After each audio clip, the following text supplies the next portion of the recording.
Now, with President Trump's visit less than a couple of weeks away now, there's a whirlwind of diplomatic activity to get Pyongyang on the right track. First up, the defense chiefs of South Korea and the United States are scheduled to hold talks in Seoul this weekend on North Korea and pending alliance issues.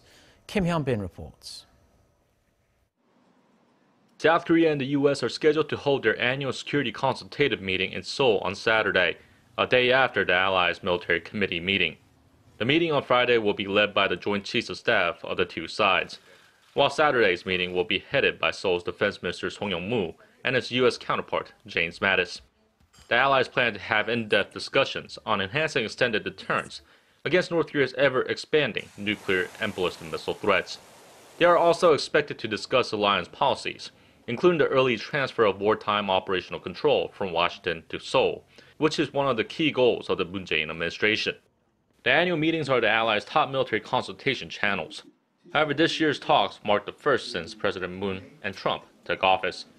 U.S. Secretary of Defense James Mattis is set to arrive in Seoul early Friday for his second visit as Pentagon chief.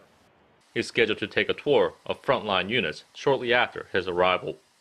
Speaking to reporters this week, Mattis stressed that Washington's top priority is to resolve North Korea issues diplomatically.